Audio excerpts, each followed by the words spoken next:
Welcome back YouTube family to another video. ఈ రోజు వీడియోలో అయితే మనం ఒక బ్రూటల్ మర్డర్ కేసు గురించి అయితే మనం డిస్కస్ చేసుకుందాం. Incident that has been reported from Hyderabad, where an ex-serviceman allegedly killed his wife, chopped her body into pieces and cooked them in a pressure cooker. Shocking murder has been reported in Hyderabad, where a 45-year-old man has confessed to killing his 35-year-old wife.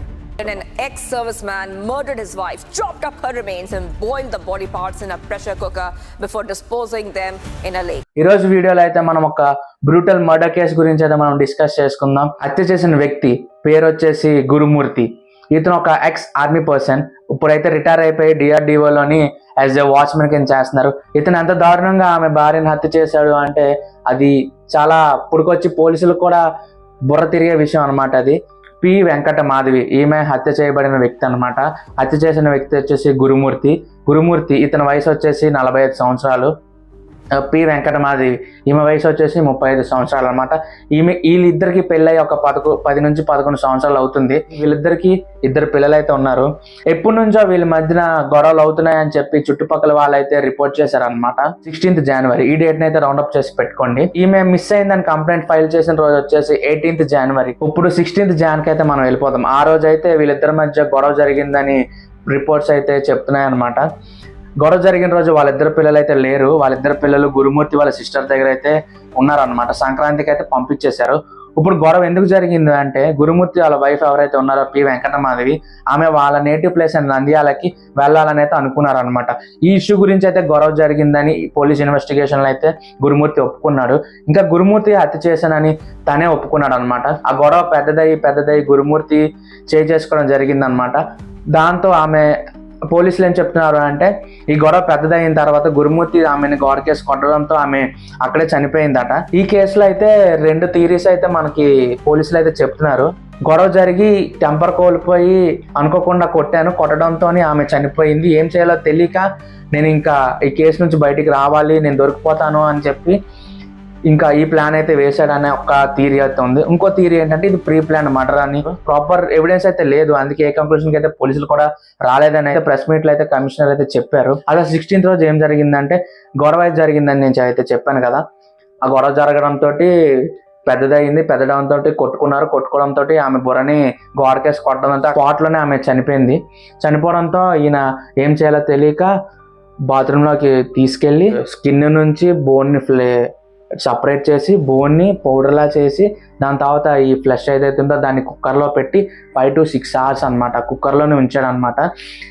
ఇది జరుగుతున్న సమయంలోనే ఆ చుట్టుపక్కల ఉన్న వాళ్ళకి ఒక pungent smell అయితే వస్తుంది. అసలు ఏమవుతుంది, ఇప్పుడు ఏం చేస్తున్నాడు, ఈ టైంలో ఏం వండుతున్నాడు, ఇంత కంపు వస్తుంది అని వాళ్ళకైతే డౌట్ వచ్చిందట.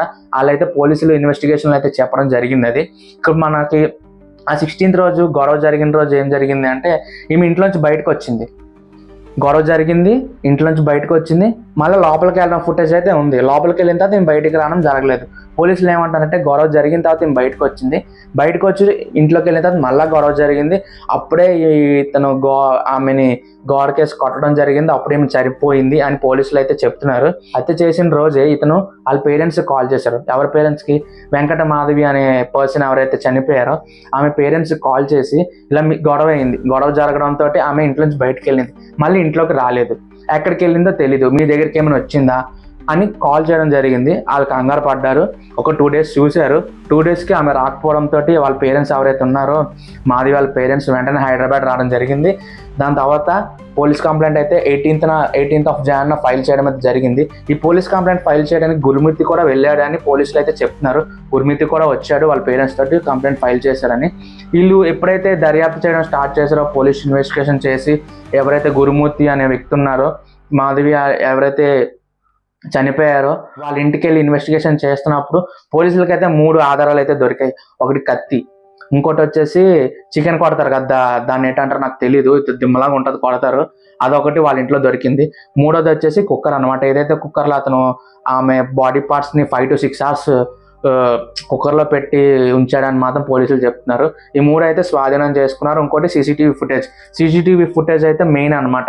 ఎప్పుడైతే వీళ్ళు సీసీటీవీ ఫుటేజ్ పరిశీలన చేసిన తర్వాత ఆమె బయటకు రావడం అయితే కనిపించింది. దాని తర్వాత మళ్ళీ ఆమె లోపలికి వెళ్ళడం కనిపించింది, అంతే. దాని తర్వాత ఆమె ఇంకా బయటికి రావడం అయితే కనిపించలేదు. గొడవ జరిగినప్పుడు బయటకు వచ్చింది. వచ్చి ఎక్కడికి వెళ్ళిందో తెలియదు, మళ్ళీ ఇంటికి వెళ్ళింది. దీని తర్వాత ఆమె ఎగ్జిట్ అన్నది లేదు సీసీటీవీలోని, ఆమె ఫోన్ కూడా ఆ ఇంట్లోనే ఉంది.